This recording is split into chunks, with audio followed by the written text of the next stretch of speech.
Salama daholo andao raha horesantsika ny mahakasika ny fanaovana karazana irony fivarotan'olona any am-pitandranomasina irony satria tsy vitsy amin'ny tovovavy malagasy no alefa antsokosoko izay mandeha any am-pitandranomasina any amin'izay hoe ampanambadiana izay. Ka ny pitsopitso ny mahakasika an'izay no fakafakaina amintsika atao anatin'ity vidéo ity ka manasa antsika rehetra anaraka an'ity vidéo ity hatramin'ny farany. Aza dino ny milaiky ny vidéo antsika ary tsarovatra trany ny miabone amin'ny chaîne antsika mba ahafahanareo manaraka tsy tahapaka ny vidéo zay lefa isan'andro eto. Tsy ampendrela moa isika fa avy hatrany tonga dia vavany ndao ary.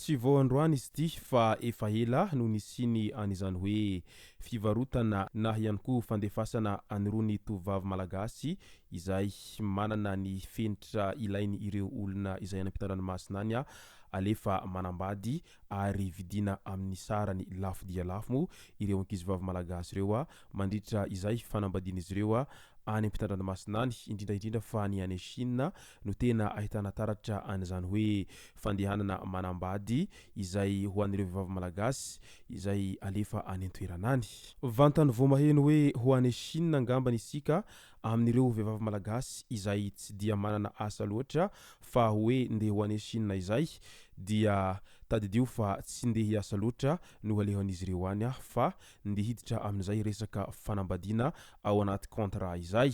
Misy ireo zay malagasy efeny an-toerana no mitady anirony lehilahy izay hakavady anirony vehivavy izay mbola tavela any Madagasikara irony. Ka tsy izay vehivavy rehetra nefa no ilain'ireo izay lehilahy mpakavady izay fa misy fenitra izay takin'izy ireo mandritra izay fitadavam-bady izay. Mipetraka raha ny fanontaniana manao hoe vehivavy tahaka ny ahoana no tena ilain'ireo lehilahy sinoa amin'izay fakana vady izay ary manodidina ohatrinona eo ny sarany izay fakana vady izay any Chine any. Tsy izay vehivavy rehetra hoy aho no alain'ireo lehilahy mpakavady any Chine izay fa izy ireo dia mila vehivavy izay tsy mihoatra ny 80 kilao ary vehivavy fotsy na zarazara fihodirana no tena tediavin'ireo mpakavady any Chine izay. Fa tsy sanatria akory izy ireo mitady vehivavy somary botabota na ihany koa diso mainty loatra fa ny azy dia ireny vehivavy somary fotsifotsy na tena fotsy be ireny no tena tediavin'izy ireo. Raha vao miresaka an'izay contrat na fanambadiana izay sika indrindra fa ny any Chine any dia volabe no tonga ao an-tsaintsika manoloana an'izay resaka fanambadiana izay.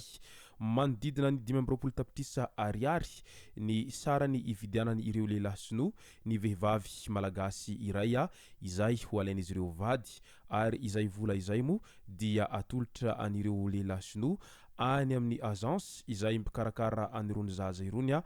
any Chine any. Izany hoe ireo agence zany no misitraka an'izay vola izay fa misy amin'ny ampahany amin'izay vola izay no makany amin'ilay ankizivavy izay ho ampanambadiana anirony sinoa irony. Izay vidiny lafo izay dia tsy voatery ireo ankizivavy rehetra tonga any akory no hitovy ny vidy ividianan'ireo lehilahy sinoa azy ireo izay fa arakaraky ny amanjana no mahalafo ny vehivavy anankiray any Chine any. Raha ohatra ka vehivavy somary zarazara fihodirana na somary maintimainty dia milatsaka kely ny vidiny ividianan'izy ireo azy ao anatin'izay contrat na fanambadiana izay. Fa raha ohatra ka vehivavy fotsy be na tena manja be dia miakatra arakin'izay ihany koa no sarany fividianan'ireo lehilahy sinoa an'izay vehivavy ho ataon'izy ireo vady izay. Rehefa raikitra moa izay fanarahana ara-barotra eo amin'ny lafiny fanambadiana izay dia toy izao manaraka izao ny fepetra izay takin'ireo lehilahy sinoa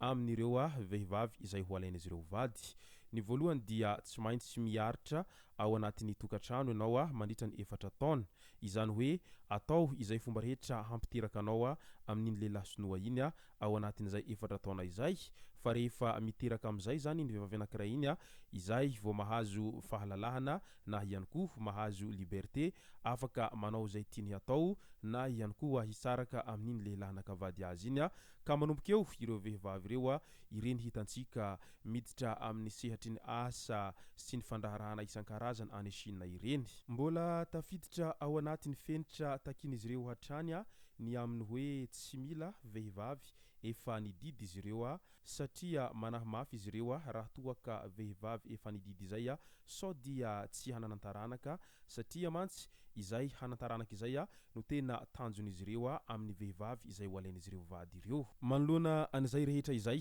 dia tsy vitsy ny vehivavy malagasy izay zatovovavy malagasy moa izany no mandeha any Chine any mba hiditra amin'izay resaka fanambadiana izay. Misy amin'ireo zatovovavy izay efa zatra mahazo volabe amin'izay resaka fanambadiana izay dia tena efa miantsehatra amin'izay foana ohatra hoe manambady lehilahy anankiray izy amin'ity taona ity dia iterahany iny rehefa aveo rehefa lehibebe ny zaza dia misaraka amin'iny indray izy fa manao contrat amin'ny lehilahy hafa indray dia iterahany iny amin'izay mantsy mba ahafahany mahazo volabe sy manangokarena amin'izay resaka fanambadiana izay.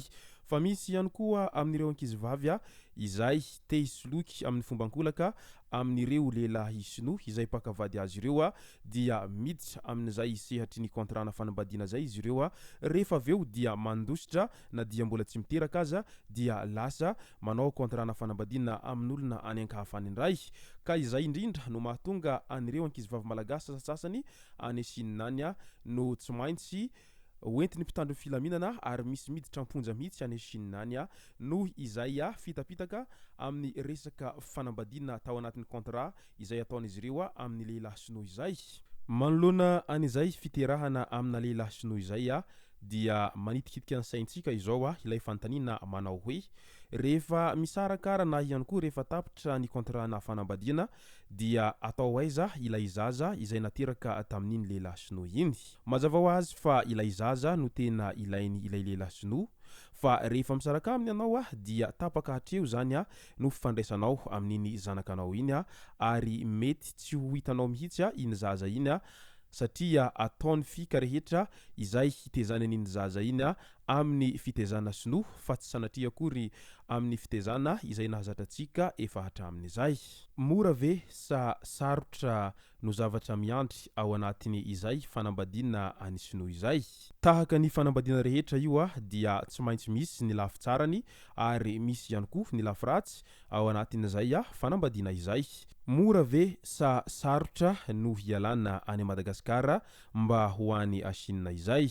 Raha ny angom-baovao voaray hatreto aloha dia tena sarotra dia sarotra no fialana any Madagasikara indrindra fa amin'ireo fikarakarana ny antota-taratasy maro isan-karazany ary etsy andanin'izay ihany koa moa ny mpitandro ny filaminana tena tsy manaiky hatramin'ny farany izany fandehanana andehanambady any Chine izany na ihany koa fivarotan'olona izay amin'ny fomba moderna any Chine izay ka tena voararana lalàna izay ary mampigadra mihitsiny. Izay zay aloha zany araky ny fahafantarako sy ny vaovao izay henoko amin'ireo vehivavy izay mila ravinahitra any Chine any fa mety misy tsy voatantarako tao anatin'ity video ity ka dia anjarako fotsiny milaza ny ambangovangony araky ny fahenoko ny zavamisy any Chine any. Izay zay ny masaka azona roso tao anatin'ity video ity tomboky lasy tomboky vavy misaotra tsika rehetra nanaraka an'ity video ity hatramin'ny farany. Aza dindro ny milaiky ny video antsika ary tsarovatra ny miabone amin'ny chaîne antsika mba ahafahanareo manaraka tsy tahapaka ny video zay lefa isanandro eto. Tomboky lasy tomboky vavy mankasitraka dia mirary soa.